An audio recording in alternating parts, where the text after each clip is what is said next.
So back to you when we do.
All right, everyone, we have a quorum. We have 8. We have to have 7 minimum. So, Berger, if you needed to leave and do something else, then we have a quorum whenever you need to leave.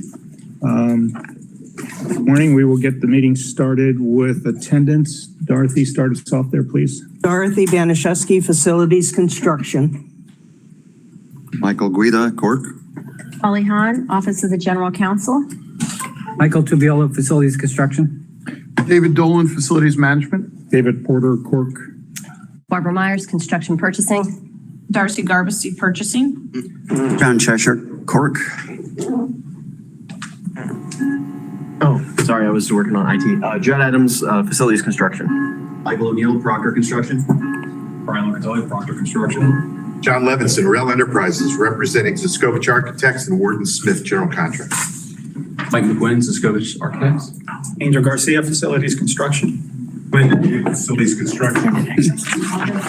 Rights Company. Elizabeth School District's Office of Inspector General. Heidi Smith, Office of Inspector General. Tom Jacob-Eisen, Warden Smith. Dean Broadley, Warden Smith. Joel Campbell, Facilities Construction. James Farrell, Facilities Construction. Jacob Katz, Pirtle Construction. Dwayne Randolph, Randolph Construction Group. Renee Ray, Randolph Construction Group. Ben Goodall, Pirtle Construction. Okay, and online we have. Lou Doctor is there. Yep. Sam Shannon. Present. Tom Berger. He's nodding his head. Chadwick McCoy. Here. Virginia Ferris. Present. Okay. For all CORC members, I'd like an upcoming volunteer to take over Lou's monthly reports. Lou's staying on CORC, as far as I know, but he would like to pass the baton to do the monthly reports that he does. So I don't need an answer now, but I'd like somebody to be able to take that over. It's pretty simple. Lou can even provide the Word format that he has used and fills in the blanks and does a simple report to the board about our actions, and anytime that something has a dissenting vote, that way the board sees that. And Dorothy does a lot of the legwork up front. Right. Dorothy does the minutes so that you can read the minutes and refresh your mind before the report. The report usually gets done, today's Thursday, so Friday and through the weekend, and then by Monday morning, it gets uploaded to the board office so that it gets distributed to the board members for their meeting next Wednesday. And it provides a synopsis of what we talked about, what was accepted, what wasn't accepted. So if there's any volunteers now, thank you. And if not, think about it. And we really should continue giving the board that simplified report. All right, that's the only thing I have. Anyone with a conflict of interest for anything being reviewed today?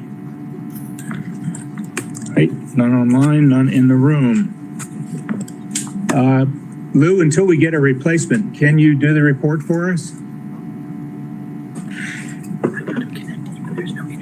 Lou Doctor, can you hear us?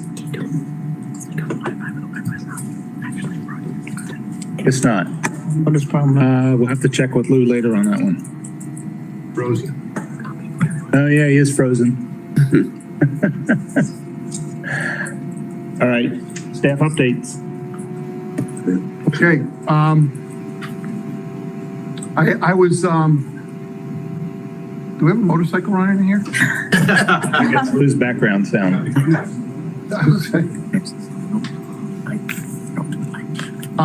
Okay, everybody, Yeah. quite a busy time going on. I'm not going to get into too many of those details, but I wanted to thank Mr. Gelfand. He had advised, he actually sent me the video. I could send it around if anybody's interested. Last weekend, maybe the weekend before, 60 Minutes had a story on HVAC and how HVAC systems really needed to be changed based on the impacts of COVID and how ways to improve the air quality. And he asked me if we would touch on that, bring the subject matter up. If need be, I certainly, Mr. Guido, with your experience, certainly could weigh in too, but I'll just gloss over some of the major things. A couple of the major points of that presentation talked about filtration. This is primarily in public buildings, government buildings, schools, that kind of thing. And what they pointed out was one of their big recommendations that we needed to, or that they were suggesting in order to try to limit the next COVID or to try to limit COVID as it is, focus more on filtration. Filtration, our air handlers, the big recommendation was many of the systems have like MERV 8 filters on them, like things like that. And what I wanted to let everybody know, just so for CORC members, we've gone to MERV 13 on every air handler in the school district. So we are up to the standard that was actually suggested in the presentation on the 60 Minutes thing. So that's one of the big things that we've made sure that the circulation of air is being filtered in the best possible way or one of the best possible ways. And then the other thing that they had made a point of is the number of cycles of airflow in a given space per hour. That's generally the Per hour, yeah. I'm sorry? Air changes per Air changes per hour, exactly. So we're trying to get the recommendation was making like 3.5 air changes per hour. And keep in mind that the 60 Minutes story was based on the entire country. And one of the good things about being in hot, humid South Florida is we are different than virtually every place else in the country, in that we have built into our systems, it's a requirement, we have to have a lot of outside air intake. A lot of the places around the country don't have that built into their system, and that changes their ability to circulate air and have those air changes.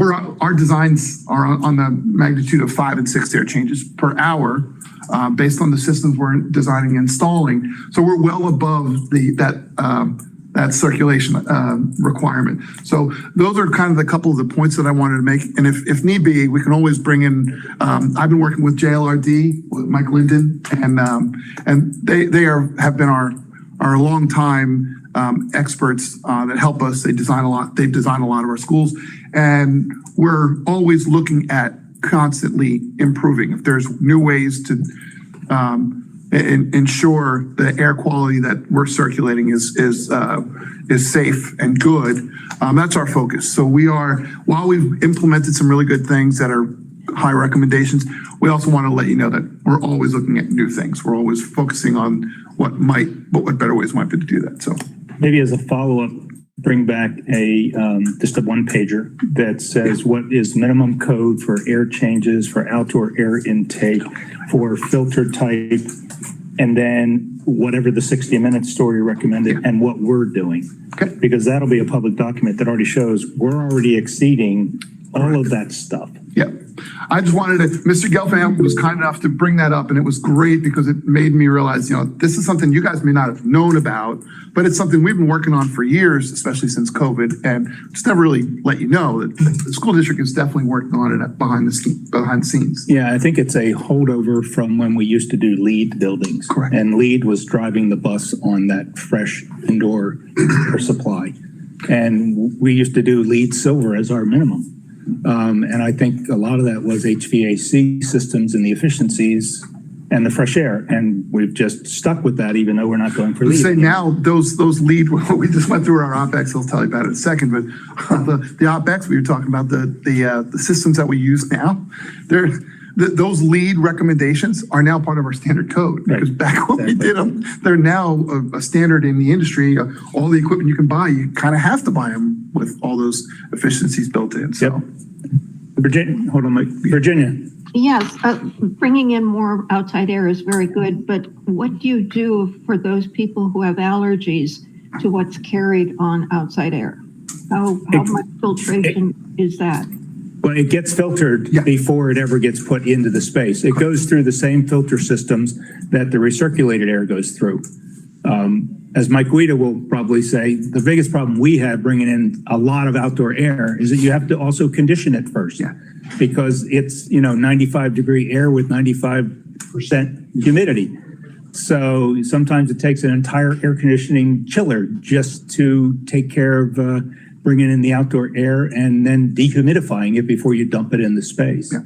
So I guess my question was how are you filtering those allergy particles? Is that a measurement that also gets done? that's the Yeah, that's the filter part of it. It's a filter with less through it than what the standard is. Yeah, fewer particulates. Catch more of the allergens in it.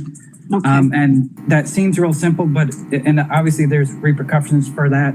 The easy ones, you got to change it more often, right? That's simple. But your whole system lets less air into the system, so it has to be looked at from a control standpoint, from a air intake system, that just to make sure it functions properly. So, those retrofits are pretty detailed in engineering that goes into that.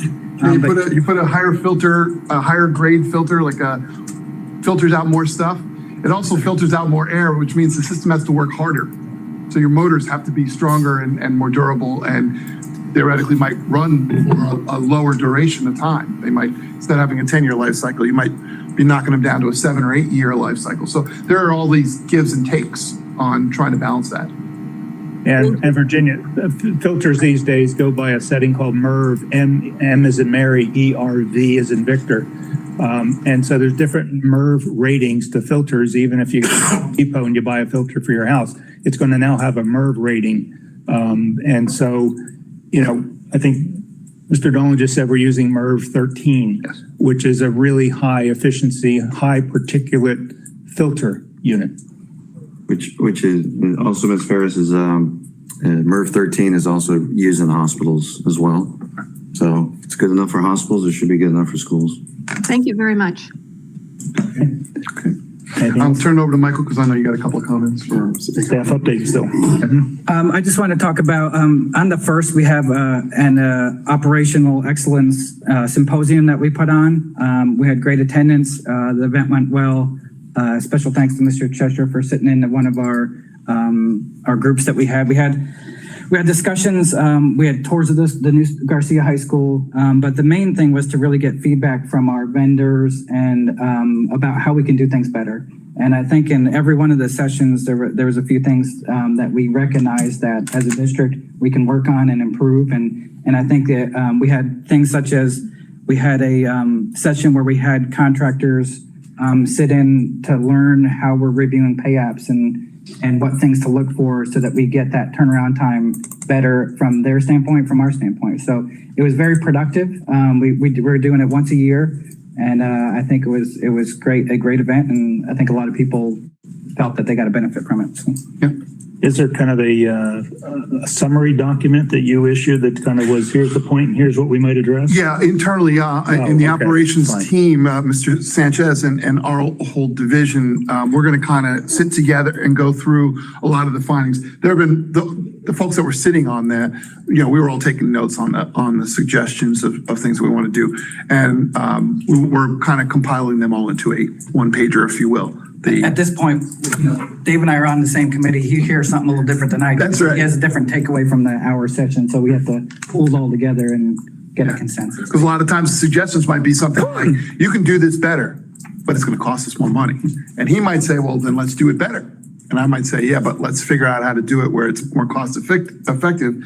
So we got to balance those recommendations and whatnot. So that's why, rather than straight away give you the answers, but a lot of them were really good. There was a one on the procurement process and how they vendors can do things better in their packages to try to accentuate the positive and potentially get jobs. That's a great tool for these guys, for a lot of the folks that were sitting around here. Yeah, I guess my point was anything that would be, publicly released so that it would be a one pager for CORC to say, yeah, here's some of the points that were made and here's what we think is appropriate to address. I mean, if that's meant to stay internal, then keep it internal. No, it's more it's operations, and I have no problems, especially if we're showing you that we're doing things better, or we're trying to do things better. I want you to see that we're improving. But yeah, there a lot of the things that were suggestions were internal things. Some things might be policy things that we want to work with legal on and such. So those might take a little while longer, but we'll put it all together as a one pager to show you ideas of that we're going to continue to work on. Well, I think even internally, it would be good for you guys to have a summary document that goes for new staff members and everything else saying, look, here's the stuff that we've worked on, instead of it being your notes and his notes and somebody else's notes and they just go into a file. Right. We're also trying to figure out how to roll out those things. Exactly. Because some of those things were really great and you're like, oh my gosh, we got to do them tomorrow. Well, how do we do so? Make sure that we've covered all our bases. So, Okay. Anything else, Steph? No, that's it. Okay. David, before we go forward, when we were doing roll call, we did not acknowledge that Mr. Barbieri is online as well. Sorry, Mr. Barbieri, we missed you and you're acknowledged as being with us today. Thank you. Thank you. All right, public comments. Any public comments? Okay. Maybe we like it. Board agenda items, consent agenda. Let's start going down this list. FC1. Yeah. Okay. I also wanted that. FC2. FC3. Yes. Hold on. FC4. FC5. Yes. Hold on. FC6. PC1. PC2. PC3. PC4. PC5. Yes. PC6.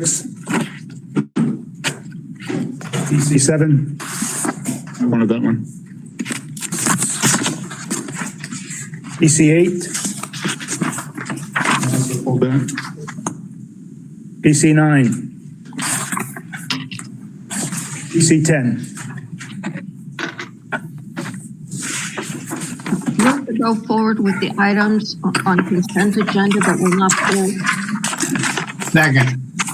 All right, Sam, Dorothy Polis, please. All right, David Porter, Yes.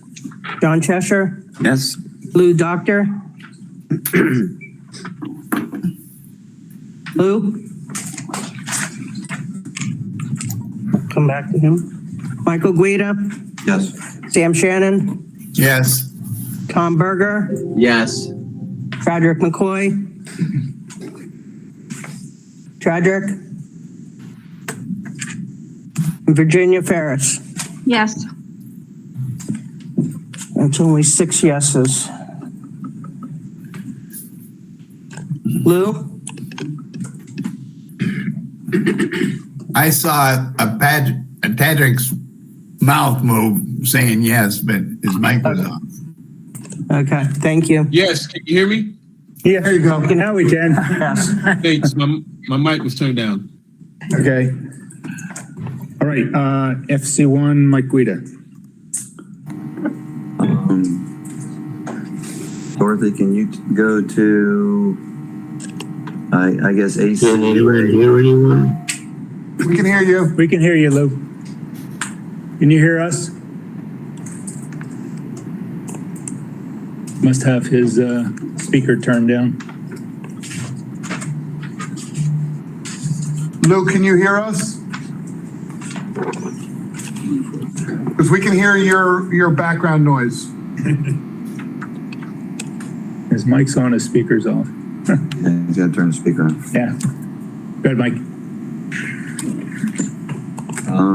Let's see here. Which item there did you want?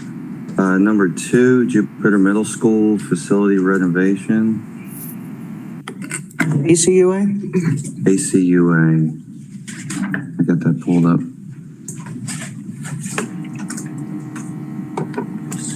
I pulled that one. Tell us how good of a job we did. All right, if we go to 3, I just need some clarification on 3, KE Cunningham, on the cost, the current contingency balance, and this authorization are the same. I just wondering how that happened to be equal. If you go to the summary page. Yeah. Okay. Just curious how that was for 21,998. You see it? Mm-hmm. Chart. How does that become the same? I'm not sure. Change order would be exact to the contingency that's remaining. Which item, I'm sorry? Number 3. ACUA, yeah, the third one down, the K Cunningham, the revised drawings to reflect the value engineered items. So that was, they did a proposal.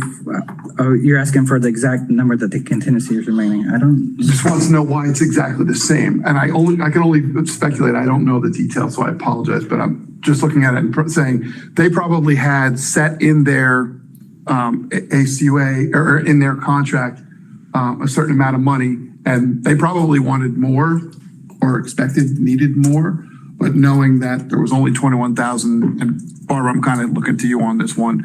The ACUA, if there was 21,000 in that remaining in there unspent. Okay. And that the draw was for exactly that. I presume that it's because they needed more, they probably wanted more, and there was only 21,000, so they're only getting 21,998. So when the contracts are originally set up, there's an amount that's in there for additional services. Once that's depleted, so, we require backup to pay out anything that's in additional services. Once that's depleted, then an ACUA would be created. Okay. Am I explaining it? The exact same amount. So money comes from which account to the contingency? It just moves from one. It goes Right. from project Project contingency into that into the, next contract. Right. Okay. So that's why it's the same. Explanation. Did you have something else on? I do have something else. A few other things.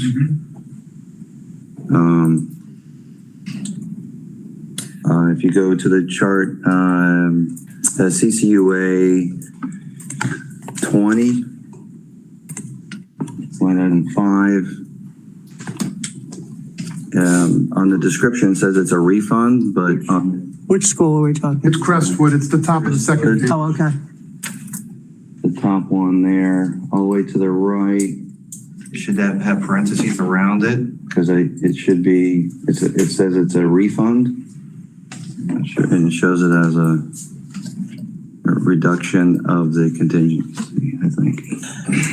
It is. It is a refund. It was a late night, so. Sometimes the mind doesn't work that well. This is a very confusing CCUA. This was, the CM made a mistake when he was doing his buyout. He thought that he had more money in Division 2022 than what he needed. So he moved that money into contingency, to construction contingency. Inside the contract. Yes, inside the contract. So it's been sitting down there, but meanwhile, he said, oh, no, I can't do that because I need that money for Division 22.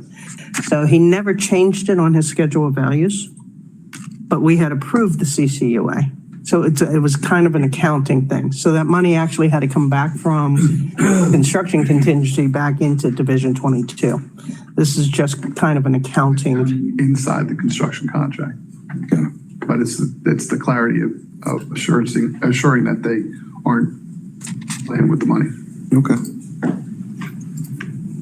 What's the next item, Mike? That's it? Was it? No, I got Starlight Cove, Going. elementary school. Okay, CCUA? ACUA 4. It was about a waterproofing issue. Structural design, is that the one? You could go to the words, Description or the? Go to the description, please. You said ACUA? So that's number 6 on the list? Or, which is number 6, yeah, Starlight Cove. Yes, ACUA 4. Yep. It says upon demolition, and I'm thinking like an architect, excuse me for that, Mr. Porter. It says the windows were found that the studs were rusted under the windows and they had to be replaced as it should be. And I'm not disagreeing with that, but it sounds to me there's a waterproofing issue. So I wanted to bring it up to the project manager that if it happened in these few windows, it might be happening in other windows, and that should be checked out at some point. I just want to make that for the records. Were all the windows replaced in the school? No. Not all. No, so this was just a problem area that was discovered and therefore the window got yanked, the framing got fixed and the window got put back? Yeah, well, they had to actually design a box beam above the window because it didn't have enough structural support for the NOA to pass. They had to add structure into the wall to get the window because the new codes are more stringent, obviously, than when it was built. So it's a new window? It's a new window. It's Just for that window? There's several of them. There's a handful, yes. So there were a handful that had the same issues? Yes. Okay, so it sounds like they addressed. But not every window in the place we didn't replace.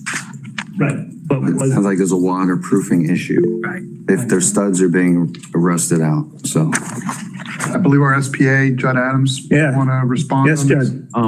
Judd. So we are replacing all of the hollow metal windows that are in the courtyard and behind the cafeteria. The remaining windows in the campus are aluminum windows. So we found that this issue really only affected the hollow metal windows that were originally installed, and that's what we're affecting here. And there's 3 locations, approximately 160 linear feet of these window banks total, between 50 and 60 at each of the 3 locations. So we are addressing all of the hollow metal windows that should have the same issue. We haven't had any issues on the campus with the aluminum windows. It was just relegated to these. Okay. Good. Hey, good explanation. Thanks. Anything else, Mike? I think so, sorry. It's okay, it's fine. It shows we're reviewing this stuff. Yeah. Crystal Lakes, CCUA 2. Okay, that's number 6 on the second one down. 6. let's see, it shows us a credit. It says the intercom replacement was performed by the district educational and technology department and pulled out. The designers were not aware of this duplication of the renovated work. The scope was removed and the funds included. Moved out of, I guess, Division 26, GMP, into the construction contingency. When that happens and there's extra scope of work that's on the construction documents, are they going to be updated as well to have that systems removed? Because we've had previous discussions where having as-built documents at the end of the project is. So we're actually still there'd be a new permit for our vendor to do that. So we're still going to do the work. It's just going to be by our own vendor versus the contractor. And there's a change order on one of the other items that's very similar. It happened at two schools. We had duplicate work. So the contractor was doing it and we were doing it in-house. So we pulled it out of the contractor's scope and did it in-house. It's less expensive. We have our vendor that does it all the time. So they have documents that they'll submit. Now, this is ultimately what he's referring to is they're going to do another set of permit drawings. So that separate vendor, they have to do a set of permit drawings through the building code in order. So those are going to end up being the as-bills that are inputted in our image quest. That's our data bank for all of our as-bills. So yeah, whether or not there's an X on the drawings for the facility renewal, that's a different story. It's just not going to be installed and therefore not be inspected, But there are going to be as-built. Yeah, but I agree with Mike. Somehow we have to make sure it's very clear on whatever the engineer had done, that there are X's through those sheets and say, refer to such and such, so that 5 years from now, somebody pulls those drawings, they're going to go, wait a minute, I got two alarm designs here. What do we do? Noted, exactly. Yeah. And the good news is the same vendor. The guy who's going to be doing it through the contractor. And there's not a ton on the construction documents because it's a performance spec that they do. So a lot of it's in the shop drawings. So there's not much to pull out. Okay. Yeah, I agree with Mike, though. We should just clarify that to make sure that whatever we're storing away Good call. has got accuracy for what we're actually building. Yeah. Okay, next item 12, if you could turn to there, Dorothy. Jupiter Middle School facility. It says there's a proposal for $9,000 to replace the grout on tile walls with an epoxy grout. And I don't know, it just price seemed excessive to me. If I could get some kind of explanation on the square footage of that. Grout. Yeah, epoxy grout's tougher to deal with, and I'm thinking if they're replacing it, has it already been grouted and they're raking out no? No, this is just the substitution. And we have got, I think, 6 group restrooms. It's a lot, yeah. 8 group restrooms, plus I think a couple of individual restrooms, plus where the drinking fountains are on backsplash. Actually, a very good number then. So it's and typically you might think it's just a material change, but which there is an increase in the material, but the labor to do that is a lot more difficult, and that's what that is too. Yeah, it's not just material, it's also some labor to. Because it's more difficult. It's a shorter shelf life, and once you get it mixed, you got to get going, you got to get it on the wall, you got to get it wiped off, or you're going to be retiling the walls. Yeah. Right. It's difficult to work with, but once it's in, it's great, So, I read between the lines that this will prevent kids from taking their pencils and just kind of raking out the regular latex grout. So did you do that when you were a kid? Is that what you know? I never used the bathroom.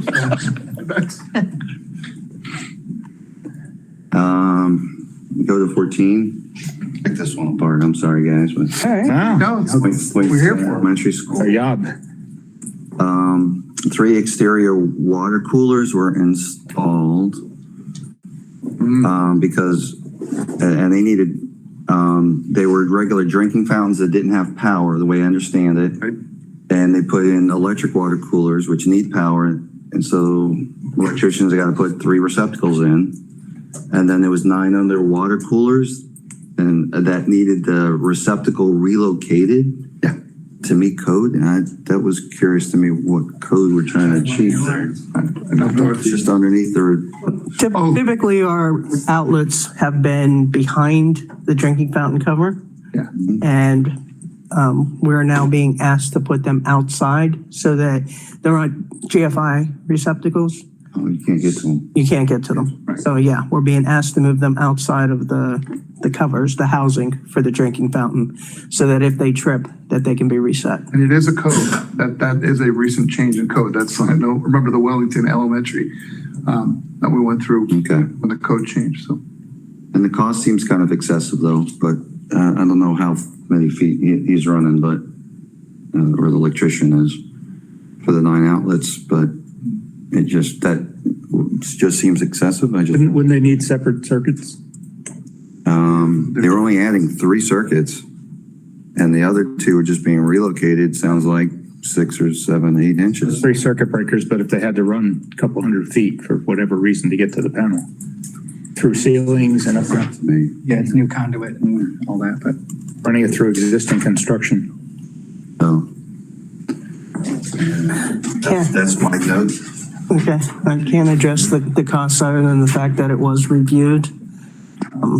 And our project. There's no back up to see if it was reviewed by the architect for fair and reasonable. And our third party. Yeah. Well. All right. That's it? Is it for FC1? 16. I like those. Still going. Got more water fountains. 2 more electric water coolers were added. Again, it seems excessive. Water coolers about the bottle filler, $2,000, $2,500. Installation, the labor seems kind of high, but There's a lot of hands touching it, but is that yours as well? Go ahead. This was to provide 2 additional high-low water fountains. The water fountains alone were about $4,000 a piece to purchase. This includes re-roughing the block walls and removing all of the tile from the back of it so that we could, because as you just heard from Dorothy, we are being asked to move our electric.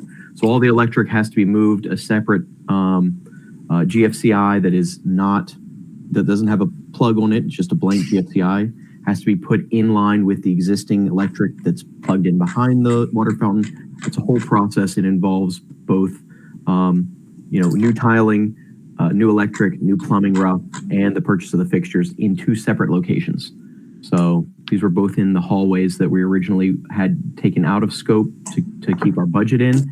But at the end of the project, given that we have budget and we had done other water fountains, we decided to add these as well. all right. Thank you for the explanation. So it sounds like it's just not just a swap out. It's more involved. Thank you very much for the explanation. Okay.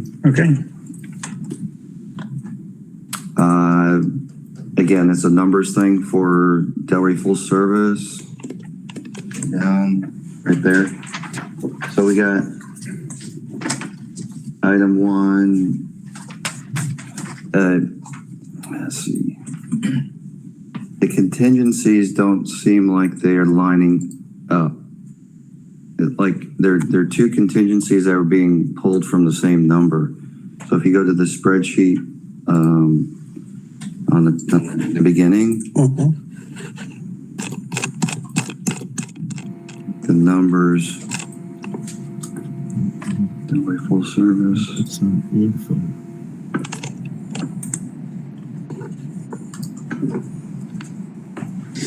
I'm trying to find the page here.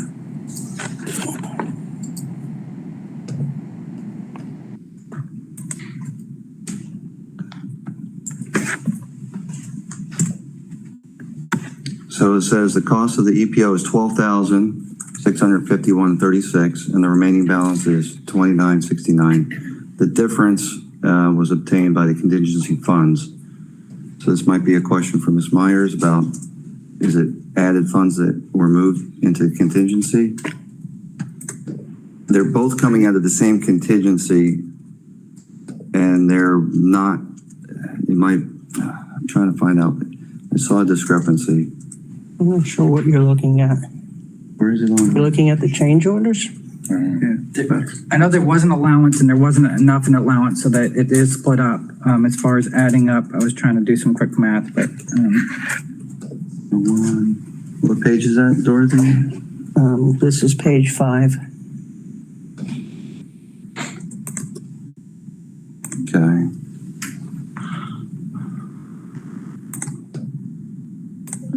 So it starts out with the contingencies are the same, right? The contingency balance, and they both get deducted. It's the same contingency, is it not? Between the two, Well, one's an allowance and one's a contingency. but it looks to me like it should be under the same contingency.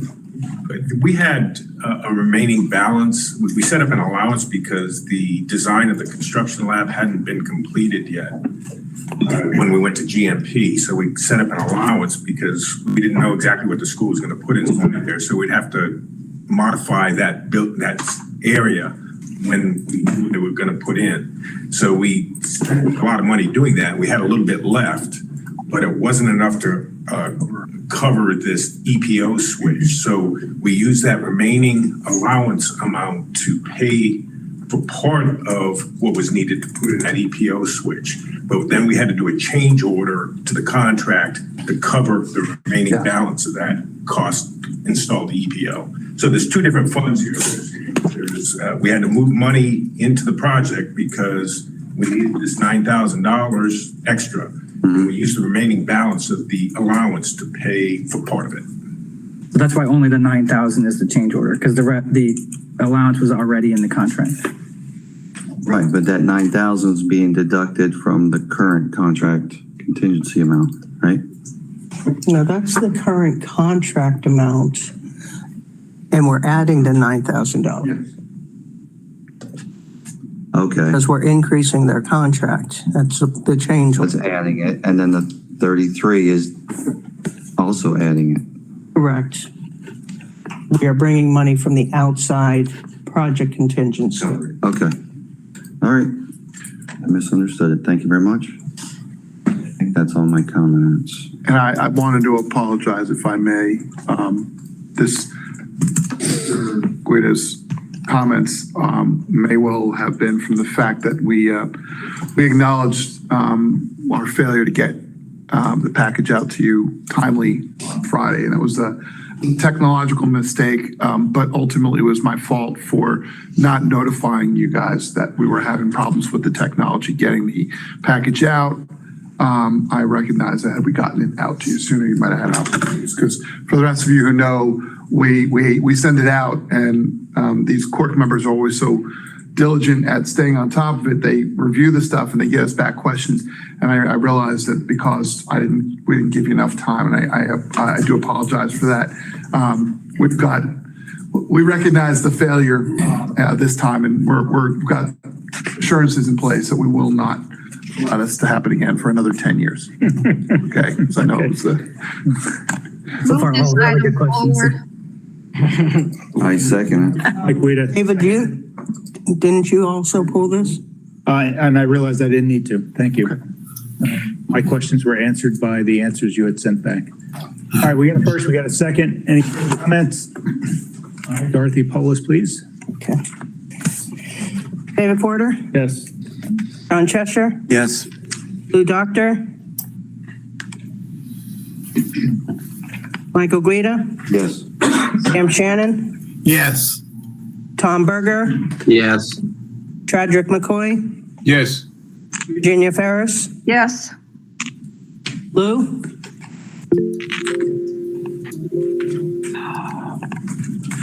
Frank Simon has joined. okay. Frank, you have your hand up? No, I think he just. Yes. Okay, so thanks, Frank. Frank's got a yes vote. All right. as well. You can turn his hand off if you have that ability, No, it's Dorothy. okay. All That's all right. right. Okay, good. All right, we're down to FC3, Mike Guida. Again, this is, I haven't been a CORC member very long, so it's the first time I'm coming across this. If you go to the content description on the first page, it says a change order proposal number 2 for the amount of 167,000 and change, an addition of 24 non-compensated calendar days. Can someone explain that, the non-compensated calendar? We're giving them a schedule extension without being charged for it. Yeah, they don't. They don't get supervision fees. They don't get project management fees. We're just allowing them to extend the contract completion date. And this, No penalty. and so this amount is just for the extra work? Yes, exactly. And, Not staff. okay, perfect. That's all I had. Thank you. Okay, go ahead and make your motion if you want. I make a motion to move it forward to the board. All right, we got a second. Any comments? All right, Dorothy? Okay, David Porter, Yes. Frank Simon, Yes. John Cheshire, Yes. Lou Doctor, Michael Guida, Yes. Sam Shannon, Yes. Tom Berger, Yes. Chadrick McCoy, Yes. Virginia Ferris. Yes. All right, FC5, Mike Guida. Okay. This is the Dreyfus School. Before we go forward, how are you handling Lou Doctor not hearing us and not voting? I was gonna ask comments. I would say count him as There's no vote. no vote. No, Yeah. okay, thank you. Because by rule, he should be voting. I don't know, Lou, what are you doing there? Are you listening to us? He seems to be looking at his phone. All right, just wondered. Miss Dorothy, see if you could send him a text message or a message. I think if you hit the three dots. Okay. Or you could do a chat. And that'll pop up on the screen and I'll read it.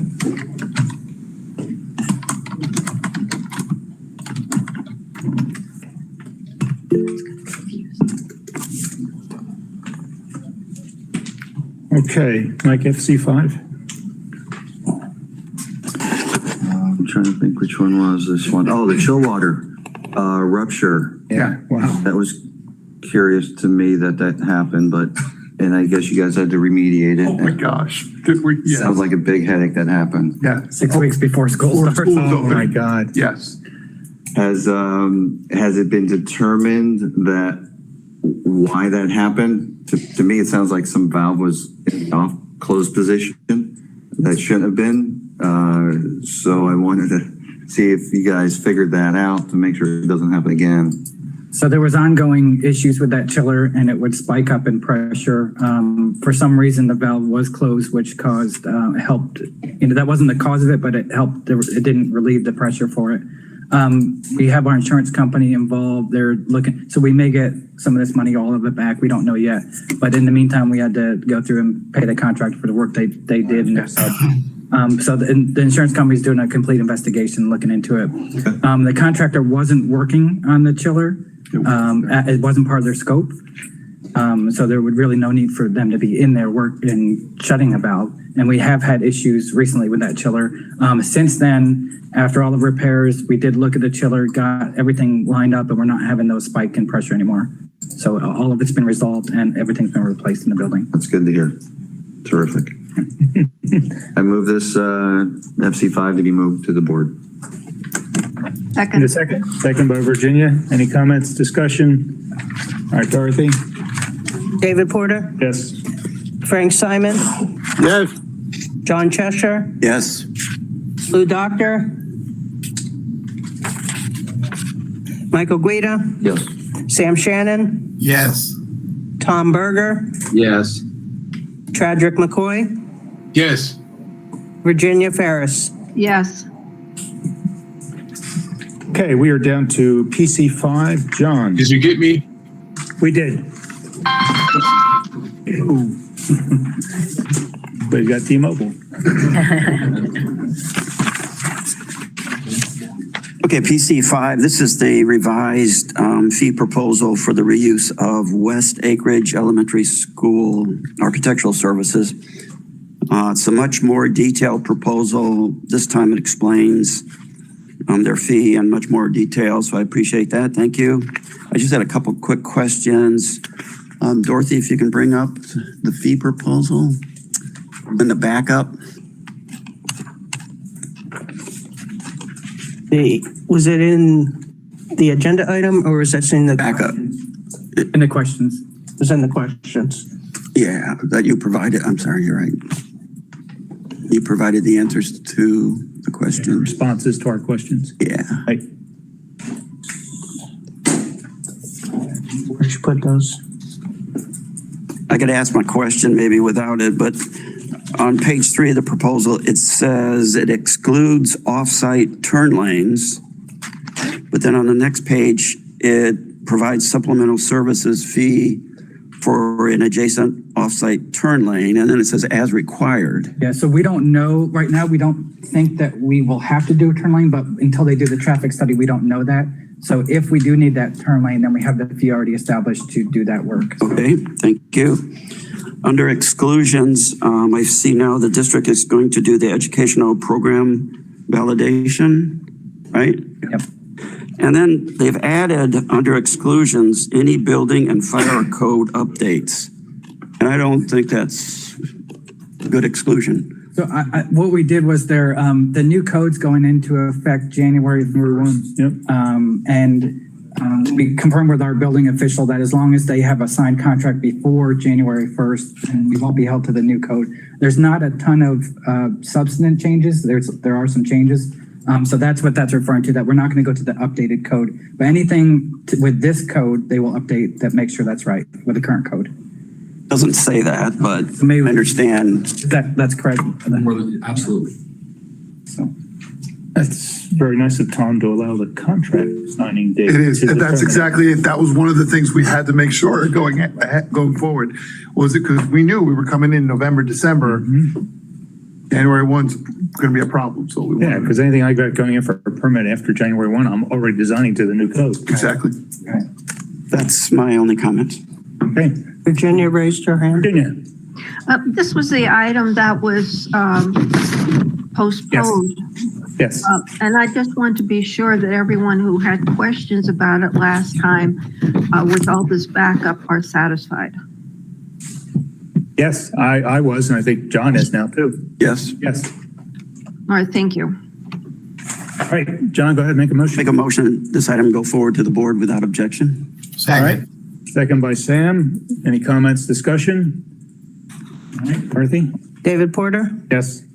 Frank Simon, Yes. John Cheshire, Yes. Lou Doctor,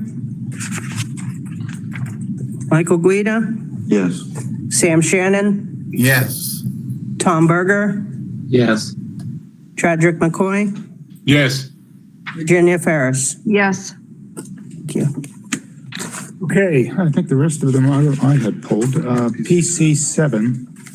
My only question, I guess it goes to everybody. 4 proposers.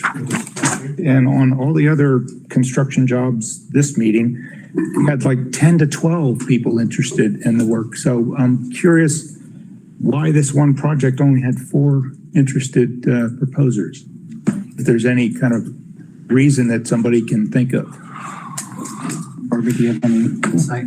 We are seeing, typically we're seeing less proposers on all of our projects going forward. Like on ITBs especially, we're getting 0 response, some of our ITBs going out. So I don't know, maybe it's a question of timing. Okay, because I mean, all the other ones on our agenda today have like 10 to 12 proposers. Yeah. Okay. I just thought there might be some reason that might have come back No, where there's somebody said, nothing you know, particular with that that project. site Oh, okay. that's a problem, no. Okay. Anyone else? That's all I had. Move to go forward. Okay. Second? Second by Mike Guida. Any comments, discussion? All right, Dorothy, please. David Porter, Yes. Frank Simon, Yes. Frank, John Cheshire, Yes. gotcha. Lou Doctor, Michael Guida, Yes. Sam Shannon, Yes. Tom Berger, Yes. Chadrick McCoy, Yes. Virginia Ferris. Yes. Okay, I pulled PC 8. If you can go to the cover page for that one, Dorothy, please. Bottom. I was curious, we list the RFP estimated cost for construction at the bottom of 5 million and change, but then we say the total project budget for the facility renewal was only 3.7 million. I think it's the first project I've ever seen where our total project budget is less than the RFP for construction. So in this particular case, we had a few pullout items, namely the stairs replacement at that school, and those were substantially over what we initially estimated cost-wise. So the overall project is deficient. So the idea is that we would go, and it was on one of the items to go that already went to ISOC. ISOC, already approved ISOC. We'll come back with the future amount once we know what it is. Okay. Now we've in ISOC in years past, we pulled forward, we asked ISOC, we pull forward money, and we tell you, we're bringing 2.5 million forward. It's probably more than what was anticipated, knowing full well that at a later date, we're going to have to backfill that item, and we're now backfilling. Okay. That's where these are coming Okay. through, that you're going to see the money's already been spent to those pullouts. That's why the available money right now is only 3.7. We're going to come back and say, we need more money for those. Okay. As a matter of fact, it's already been budgeted. Ms. Evans has it all worked out, but. Okay, that's the only comment I had. Anybody else? If not, need a motion? Move to go forward. Motion by, well, we had motion by Mike Guida and second by Virginia on this one. Dorothy Paulus, please. David Porter, Yes. Frank Simon, Yes. John Cheshire, Yes. Lou Doctor. His mic's open. Michael Guida, Yes. Sam Shannon, Yes. Tom Berger, Yes. Can I just interrupt? And when you were done polling, can you come back to me? Okay, yes. Frederick McCoy got it. Virginia Ferris? Yes. Okay. Berger, you had a question? I just want to know where we are with quorum. We have quorum if you leave, correct, Dorothy? Yes. Yes, you are dismissed. Thank you, guys. Have a good week. Thank you. You too. All right, we're down to last one, PC 10. I had pulled that one. Oh, No. Yeah, didn't I? No. No. Okay, that was answered then. All right, never mind. That's fine. Then we are done with consent.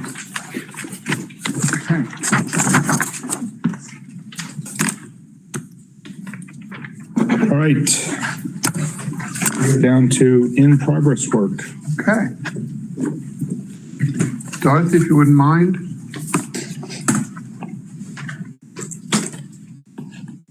Again, I always say the same thing. I'm going to try to be short in my description, but I know it never ends up being that way. Yeah, I know. Dorothy's over there laughing at me because she knows. Okay, we have, I will just say, we have a lot of stuff still going on. Dorothy, if you want to scroll down there's the numbers. My revenues number isn't accurate. I haven't been able to get a hold of Ms. Evans to get my updated numbers. But you can see that our participation still remains very high as far as our, diversity partners on our projects. There's the ongoing list. And again, I always say to everybody, remember, this is posted online. So if contractors and anybody else wants to look, it's there for viewing. Okay. Here is for CORC. So you have a view of what's coming next. So we know that in December, knock on wood, South Intensive will be coming forward with an early procurement. And that's also going to be coming with their main GMP in March. So be ready for that. And then right after the new year, we've got Roosevelt Middle and our historic Roosevelt GMPs coming. Roosevelt Middle is just a facility renewal, but historic Roosevelt's that rest of that phase one project. Next. Okay, I'm not going to go through all these. Please feel free to read them. There's a lot of activities going on. And this is the development side. This is where we're kind of kicking projects off and figuring out how we're going to. I called Dorothy and the message didn't go through. Now. Hey, Frank. No, it says, I haven't had that on the internet without any trouble. Have a mute him. Okay, well, I didn't get a call from Lou. Are you going to mute him? Because he's going to keep talking. Yeah, you're not going to need to mute him. You're going to mute him. Although it's fun to listen, so. Yes, Virginia. I've got Lou Doctor on the phone. He is very frustrated because he keeps trying to come in and nothing happens. Well, Is tell there- him, we can hear him right now. He's talking to you on the phone. We can see him with his phone up to his ear. And when Frank says something, when Lou says something, we can see it.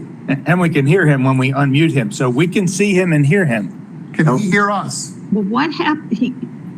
Ask him if he can hear us. All right.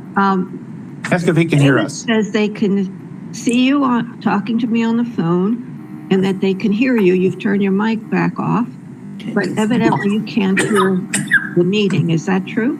Yeah, my computer runs off the house line. I called you on my cell phone. Right. But he's connected with us. We can see him. His speaker may be turned off and he can't hear what we're talking about. Did you hear that? I can turn the microphone on and off with no trouble. Speaker. I haven't heard a single word the whole time. We can hear his background sound, but I don't think he can hear us. Can he hear us, Virginia? No, he cannot hear us. His sound is turned off on his computer. Have you tried turning up your sound? Go to the audio portion and click on the speakers and turn the speakers up louder. Wherever that is. Bottom right corner. Bottom right corner. When you're on the microphone and you right click. Yep. Oh, okay. Doesn't say anything about volume. Yeah, I don't This see is- it here either. I think he needs By the way, you took attendance, right? not in the meeting. Yes. Down here. Tom Last didn't respond. No. He's seen a doctor this morning. That's why he's Okay. Okay. And All right. I don't know. We need to mute him. Yeah. Okay. Virginia, if it's okay, can you tell him that we're going to mute him for now so we can continue? All right, they're going to mute you, and I will try to keep the line open. So, see if you can hear what's going on, Lou? And now we can hear him through her speaker. Wow. Yeah, Oh my it has to be your computer. Yeah, it's a sound is turned off. Okay, as I'll jump back into this as quickly as possible. These are our design activities that are ongoing and our GMP preps that are coming up. Our facility renewals, there's a lot of pages of work. Please feel free to read through them. I wanted to say there were 36, 37 different projects that are ongoing at different stages. Keep scrolling. We get some of the pictures. Again, I welcome you. You've all seen these. We try to keep up on the activities that are going on in the schools that month. So these are literally taken from the guys that month on the projects that are underway. Okay. Now we're on to modernizations. Now I know before we get to too far into these two, the next two are Grove Park and Malaluca. And we all know where we've talked about them in the past. Yes, Grove Park is going to be done. We are going to have both projects will be open over Christmas break, over winter break. We will have those done. They've actually started paving Grove Park. You'll see Malaluca looks a little bit further along. Malaluca has had their own challenges. Bless them for dealing with them. Oh, by the way, for the folks at Pirtle on Malaluca, your water utilities came back and said you don't have to rip the electric line out. Oh, just kidding. Came back and told me, yeah, we have to do it. Is that a week? So Grove Park on the outside may look less than where it's come. That's a photo from 3 weeks ago. So it's a lot further along. Interior, there's a lot more improvements. It's a lot closer to completion. There's wax in the floor. Oh, wow. So they are, what looks inside is not what looks outside right now. Just so I know you see it on a daily basis. On Malaluca, quite a great effort to get the project moved along. As I say, we are planning on doing the swap over winter break, that they're going to be done with both of these schools. As you can see, Malaluca looks like paved. It's got sod already down. But down in the bottom of there, you can faintly see the road coming in is a challenge. We just had a a traffic signal pole pulled out of the driveway. I think it was last week. Yeah, Still waiting. still waiting. We had the lines removed and the permit just got approved by Palm Beach County last week. So we're getting there. FPL's working? No, actually, FPL has been a saint. We might criticize them in past situations. We had a circumstance at Maluka where we already had power to the buildings and everything, and then we had I'll just say just a snafu.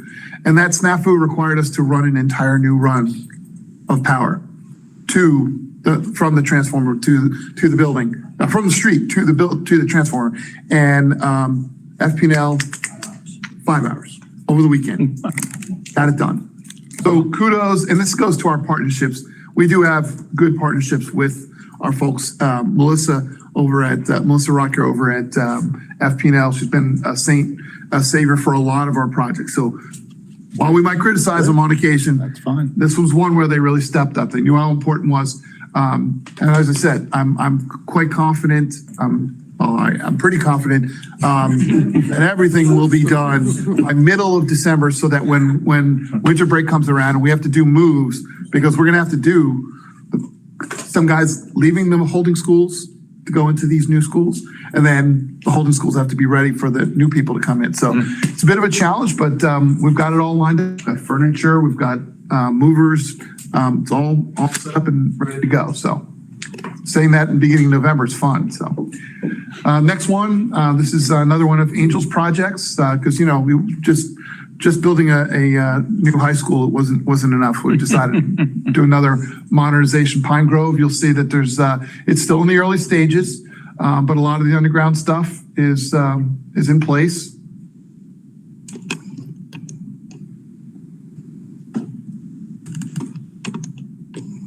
And one of these days, I'll bring Angel down to give you more of a walkthrough of what's going to happen, because I think I've showed you already. Holy cow. Peripheral vision is really poor, apparently. We'll have you do a presentation, let them know the sequencing and phasing of how we're doing that, because it's a big deal to get that modernized school done. So Delray Full Service. Certainly coming along. Right now, we're looking at again. Put somebody else. December 15th. December 15th is our move in. So we're going to get substantial completion TCO, and then we'll be moving in and working with the school on that. And that's phase one. That's the gymnasium modifications in the new building that you love. So after winter break, we're going to be 3 new schools occupied. Yep. Correct. Okay, and you can see some of the other core expansions that are ongoing. Del Prado. They're moved in, yeah. That's it. That's They're all moved in, yeah. Right? Timber Trace. Kudos to Judd. Timber Trace got their cafeteria open, and kids are eating there. They're doing aftercare there. Big plus to get that open. Finishing up on some of the other touches on that school. So some good progress made with Hatcher getting that one online. So Seminole Trails, I turn that to you. They're working through some of the punch lists and that kind of stuff. They're operating out of the facility, but it's not. They're still working through some ancillary stuff that doesn't affect operation. So next, and then there's some minor project stuff that Dorothy does, I guess, just In her spare time. in her spare time.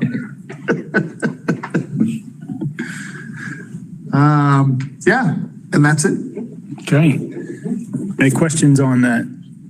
All right.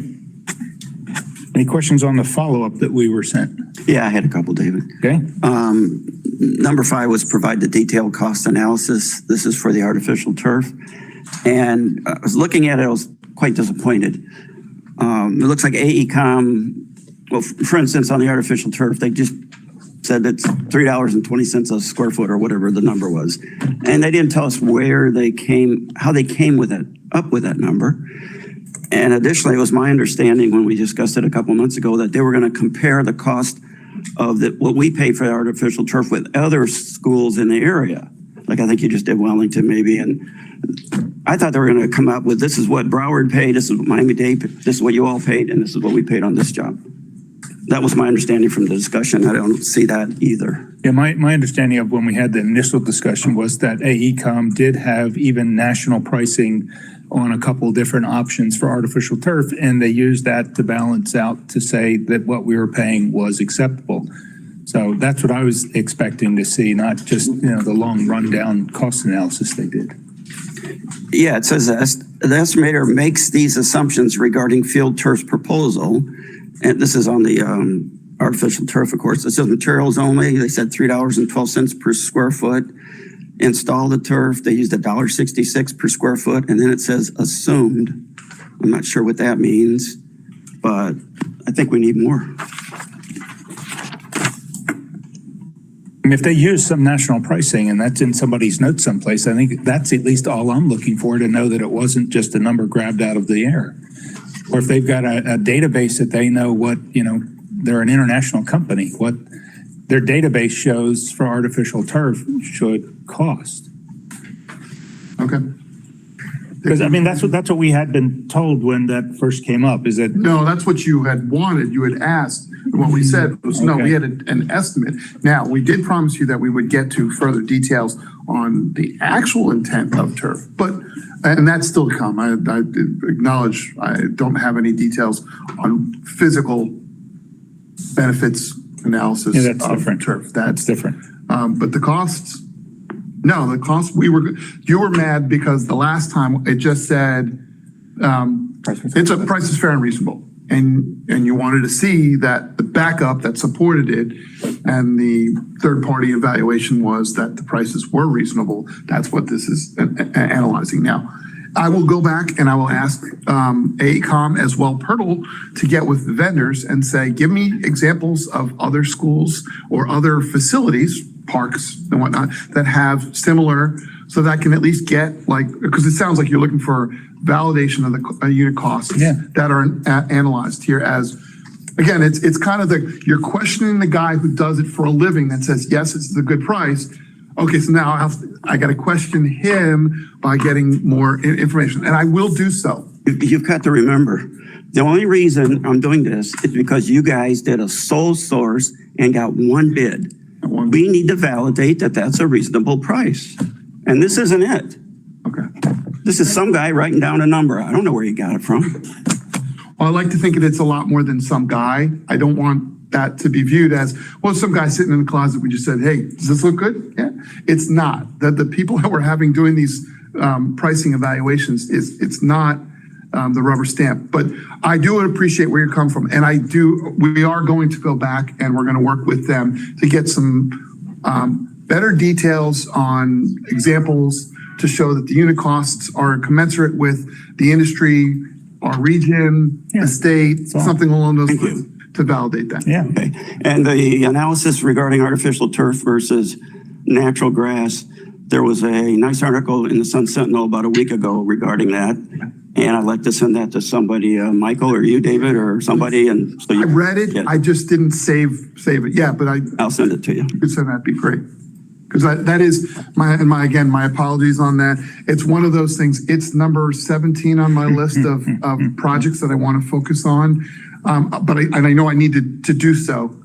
We don't have any artificial turf projects this fiscal year we're going to be implementing until FY25. A couple of them. So before we even do that, we know we have to come back. Right, that's good. That's the only deadline. Sure. The only deadline is before you bring one back here for approval. Oh, absolutely. No, before we even get started, I wouldn't move forward on the design if we hadn't already gone through the process to validate that it's a good approach. Yeah. Because I don't want to design something and have you guys say, why would we do it? So yes, we'll have a more thorough analysis. Well, and I think the board might even be looking for that whole kind of safety assessment versus cost versus grass fields. Yeah. The Cheshire, did you look at the last page? There's a comparison on the last page.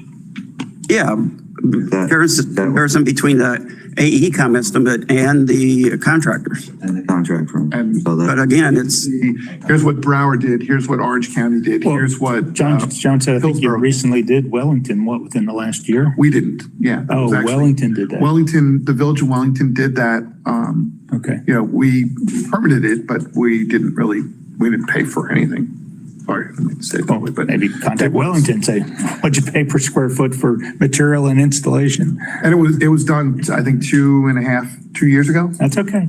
So So we add a little inflation to it, but again, that's still getting us a reality check on. well, Plus or minus. I know the rabbit hole I end up going down is that I give a price from 2 years ago and it was the price from 2 years ago and want to know why didn't we pay that price? Well, because it was 2 years ago. It was 2 years ago. We already saw that with one of our schools that doubled in budget Right, because right, of exactly, construction exactly. inflation. So, we're not going to look at that school and go, wait a minute, how come we can't build it for half that price? It's not reality today. Yeah, I'm actually meeting with a vendor, just an informal meeting that does this for a living nationally, Hellas, and just having an informal conversation and want to learn more about that.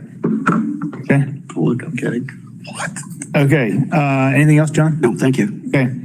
Anybody with something specific for our next meeting that we can give to staff? Don't have anything. Who's got a hand up? No. Mr. Chair, this is Trodrick McCoy. Yes, tragic. We couldn't see the pictures. Yes, sir. I would like to request an excused absence for the December 7th court meeting, please. Okay. I'm going to be out of town. Okay. And I may need an early absence of the December 7th meeting by around 10. So we'll see what happens. Frank Frank Simon. Simon has his hand up. Okay. Frank? Do you think we need to talk about a statement that was made earlier that our responses on requests for proposals are falling off? You mean our participation? I don't understand the question. Yeah, I think he's wondering is, can we do something? Can the school district do something to maybe try to drum up more vendors on projects? Oh, I see. Is that where, Number of proposers that are Yeah. interested in our work. is that where you're going, Mr. Simon? Well, the statement was made that we're getting less response. It's good. So I think it might be something to ask staff to make some suggestions, maybe more encouragement for new firms, whether some of the large firms are turned off because they can't make up the difference to the promotion of small business. Some of these things should maybe be brought out and talked about a little bit. We do participate in many events that the Office of Diversity has. We participated in one yesterday and one probably 2 weeks before that. We are actively seeking new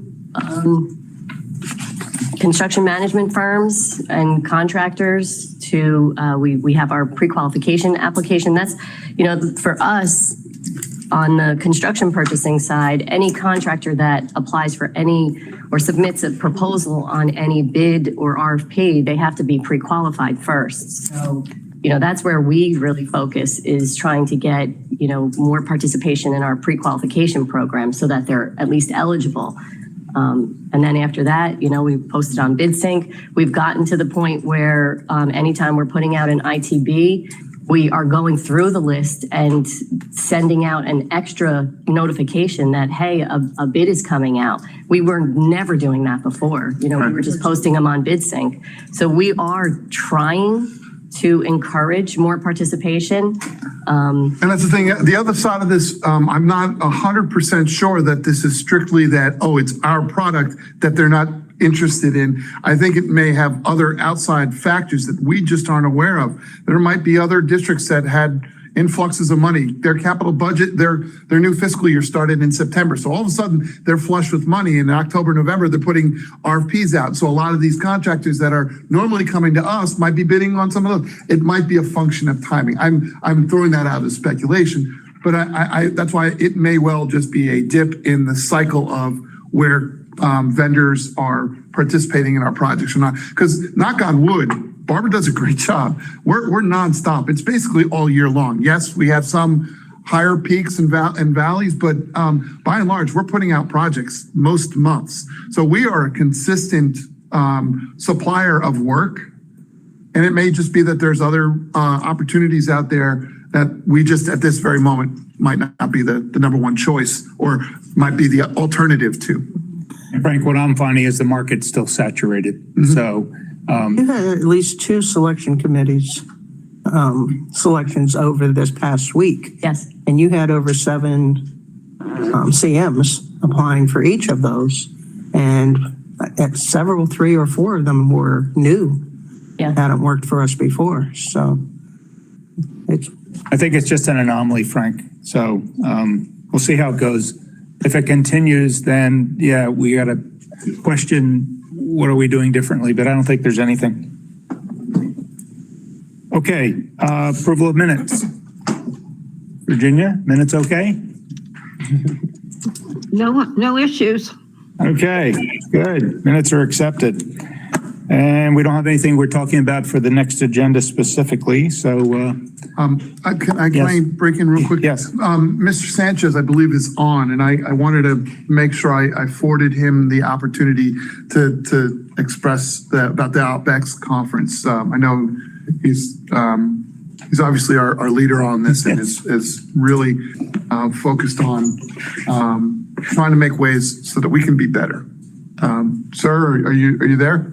Yeah, I'm here. I apologize. This meeting always conflicts with the leadership summit that we have with the principals every month. So I apologize. I don't want to repeat anything that's already been said. But there were some comments that were made at the OPEC summit that I want to make sure don't fall on deaf ears. And we ask people to attend these conferences and share their input with us. And a couple of things that they asked us about the architect community, design community asked us to look into was to bring back the educational specifications, the generic ed specs. So I want to make a commitment to them that we're going to do that. And then also the second issue that, at least one of the other issues that we brought up was the local Palm Beach County, the architects and contractors, mostly architects, were saying that they would like us to look at how we award points in our selection of firms, because right now Palm Beach firms receive the same number of points as Brownwood and Miami-Dade firms. So they would like us to look at some differentiation between the points that are awarded for those selections.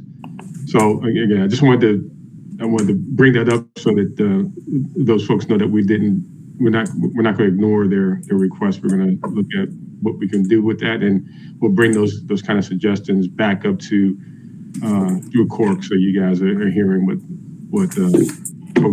we're being told. Thank you. All right. Thanks. Okay, Frank Simon, you still have your hand up, or is that just from before? I think that's from. It's from before. Okay. Review and set the agenda. Anything else by anyone? All right, then we are adjourned. Thank you.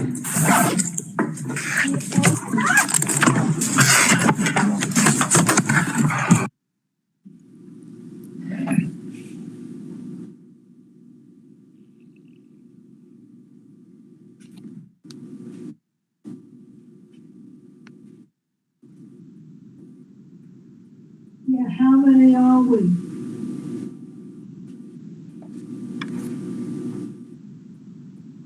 Okay.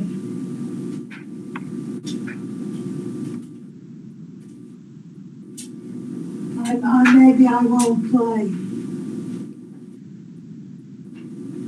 My grandson's here. So as long as you have enough, if you had 8, I would play, but with 6, I won't play.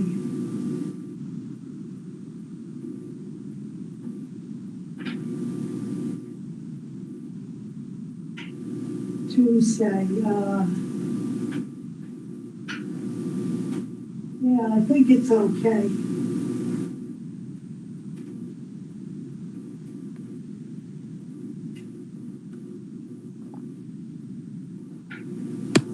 Okay, I'll let you know. Thank you.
Yeah?